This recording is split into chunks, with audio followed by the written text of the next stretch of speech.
రేపు జగిత్యాల్లో కేసీఆర్ భారీ బహిరంగ సభ నిర్వహించబోతున్నారు. జీవన్ రెడ్డి చేరికతో పాటుగా బీఆర్ఎస్ పార్టీ కొత్త వ్యూహం కూడా రేపటి నుంచి అమల్లోకి రాబోతోంది. చాలా రోజుల తర్వాత కేసీఆర్ బయటికి వస్తుండటంతో కేసీఆర్ స్పీచ్ పైన జనాల్లో ఆసక్తి నెలకొంది. ప్రధానంగా 10 పాయింట్ల పైన కేసీఆర్ రేపు ప్రసంగించే అవకాశం ఉంది.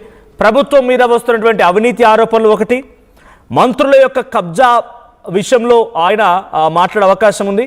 ఇక రైతు సమస్యల గురించి మాట్లాడబోతున్నారు. 6 గ్యారెంటీలు, కాంగ్రెస్ పార్టీ ప్రవేశపెట్టిన 6 గ్యారెంటీలపై మాట్లాడబోతున్నారు. రాష్ట్ర ఆర్థిక పరిస్థితి పూర్తిగా దివాలా తీసిందని, అప్పుల బారిలో పడిపోయామని చెప్పి ఆ విషయంపై మాట్లాడబోతున్నారు. ఇక ఉద్యోగాలు అండ్ నిరుద్యోగ సమస్యపై లేవనెత్తబోతున్నారు. కాళేశ్వరం ప్రాజెక్ట్ సంబంధించి కాళేశ్వరం ప్రాజెక్ట్ని ఆలస్యం చేయడం, కాళేశ్వరం ప్రాజెక్ట్ని ఒక బూచిగా చూపిస్తోంది ప్రభుత్వం. ఇప్పటివరకు 2 ఏళ్ళు పూర్తి అయిపోయినాయని చెప్పి దాని విషయంలో మాట్లాడే అవకాశం ఉంది. ఇక తెలంగాణలో రియల్ ఎస్టేట్ పడిపోవడం పైన, మహిళా రిజర్వేషన్ అండ్ డీలిమిటేషన్ బిల్ పైన, అండ్ కవిత పెట్టబోతున్నటువంటి కొత్త పార్టీ పైన కూడా ఆయన మాట్లాడే అవకాశం ఉంది. ఈ 10 అంశాలపైన ప్రధానంగా కేసీఆర్ మాట్లాడబోతున్నారు. రేపు జగిత్యాల జనగర్జన పేరుతో ఈ భారీ బహిరంగ సభకు అన్ని రకాల ఏర్పాట్లు కూడా పూర్తయ్యాయి. సో చాలా రోజుల తర్వాత రేపు కేసీఆర్ బయటికి రాబోతున్న నేపథ్యంలో కేసీఆర్ ఏం మాట్లాడబోతున్నారు, కేసీఆర్ ఎలా ప్రసంగిస్తారు, సో రేపటి నుంచి ఇక కంప్లీట్గా పబ్లిక్లోనే ఉంటారా, మళ్ళీ ఆయన ఫామ్ హౌస్కే పరిమితం అవుతారా, ఎలా ఉండబోతుందో చూడాలి. బట్ రేపైతే జగిత్యాల జనగర్జన పైన బీఆర్ఎస్ పార్టీ రాష్ట్ర స్థాయి నాయకత్వంతో పాటుగా ప్రతి ఊరూరా ఉన్నటువంటి బీఆర్ఎస్ పార్టీ కార్యకర్తల్లో కూడా చాలా జోష్ నిండుకుందని చెప్పాలి.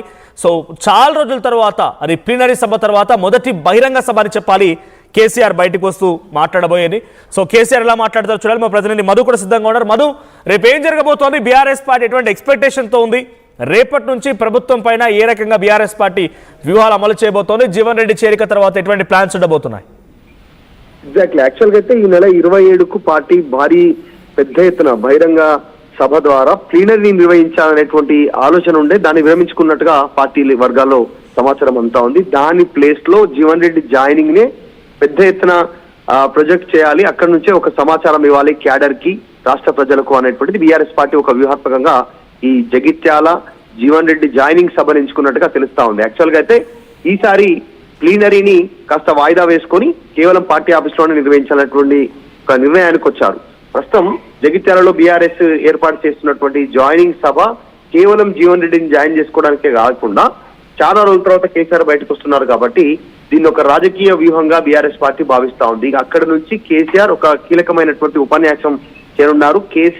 కేసీఆర్ స్పీచే ఈ సభలో మొత్తం హైలైట్ గా ఉండేలా, రాష్ట్ర ప్రజలందరూ కూడా దీన్ని గమనించేలా, అబ్జర్వ్ చేసేలా కేసీఆర్ స్పీచ్ ని సిద్ధం చేశారు. దాంట్లో ఇప్పటికే బీఆర్ఎస్ పదే పదే చెప్తున్నటువంటి అంశాలను కేసీఆర్ స్టైల్లో, కేసీఆర్ మాటల్లో, ఆయన చాలా వాడివేడిగా ఆయన మాటల్లో కాంగ్రెస్ ప్రభుత్వాన్ని టార్గెట్ చేయనున్నట్టుగా తెలుస్తా ఉంది. నెంబర్ 1 వచ్చేసి కాంగ్రెస్ పార్టీకి సంబంధించిన ప్రభుత్వ అవినీతి.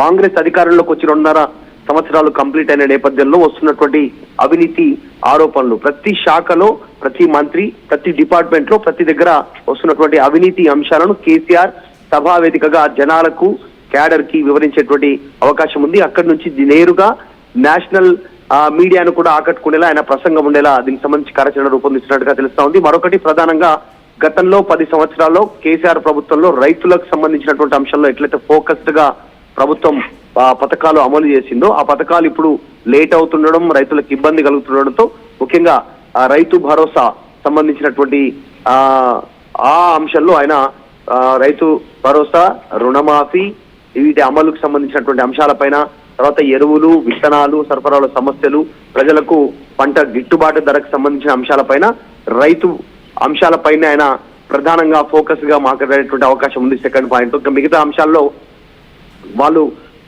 హామీల అమలు, గతంలో ఇచ్చినటువంటి 6 గ్యారెంటీలకు సంబంధించిన అమలు విషయంలో మహాలక్ష్మి గాని, రైతు భరోసా గాని, గృహజ్యోతి గాని, తర్వాత 2500, 4000 రూపాయల పెన్షన్ గాని, ఇట్లా వీటన్నిటికీ సంబంధించిన అంశాలను మరొకసారి అయినా ఈ సభా వేదిక ద్వారా టార్గెట్ చేసే అవకాశం కనిపిస్తా ఉంది. దానికి రీజన్ 2.5 సంవత్సరాలు కంప్లీట్ కావడం, ఇవ్వాల్సినంత సమయం అయిపోయింది ఈ అనేటువంటి స్టేట్మెంట్. తర్వాత ఆర్థిక పరిస్థితి, ప్రస్తుతం రాష్ట్రంలో ఆర్థిక పరిస్థితి బాగలేకపోవడం, దానికి అడ్మినిస్ట్రేషన్ చేత కాకపోవడమే, కాంగ్రెస్ వైఫల్యం వల్లనే రాష్ట్రం ఈ రోజు అధోగతి పాలైంది అనేటువంటిది ఆయన సభా వేదికగా కేసీఆర్ డైరెక్ట్ గా కాంగ్రెస్ ప్రభుత్వాన్ని టార్గెట్ చేయనున్నారు మనోజ్. కాకపోతే ఎక్కడ కూడా ఆయన ముఖ్యమంత్రి రేవంత్ రెడ్డి పేరు తీసుకునేటువంటి అవకాశం ఉండకపోవచ్చు.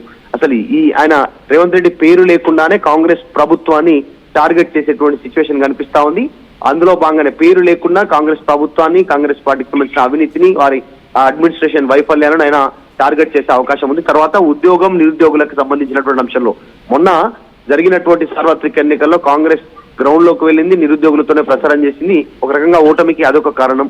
సో వారి విషయాన్ని మళ్ళీ కేసీఆర్ లేవనెత్తేటువంటి అవకాశం ఉంది. నిరుద్యోగ వృత్తి కానీ, ప్రభుత్వ ఉద్యోగాలకు సంబంధించి యువతలో నిరాశ పెరుగుతున్నటువంటి అంశం కానీ, వీటన్నిటిపైన. తర్వాత నెక్స్ట్ ఒక అంశం కాళేశ్వరం. బీఆర్ఎస్ ఓటమికి కాళేశ్వరంలో జరిగినటువంటి అవినీతి ప్రధాన కారణం అనేటువంటిది కాంగ్రెస్ ప్రజల్లోకి తీసుకెళ్లింది. ఇది ఒక ప్రధానమైనటువంటి అంశం. సో ఈ అంశంలో కూడా ఆయన మాట్లాడనున్నారు. కావాలనే కాళేశ్వరం పైన దుష్ప్రచారం చేశారు. అందుకే ఇప్పుడు సమయం వచ్చింది, ఏం చేయలేకపోతున్నారు, జనాలు నమ్మలేకపోతున్నారు. ఇంకా కాళేశ్వరం నీళ్ళ జనాలకు అందుతా ఉన్నాయి, పంటల రూపంలో తాగునీరు కానీ, సాగునీరు కానీ. కాబట్టి అందుకే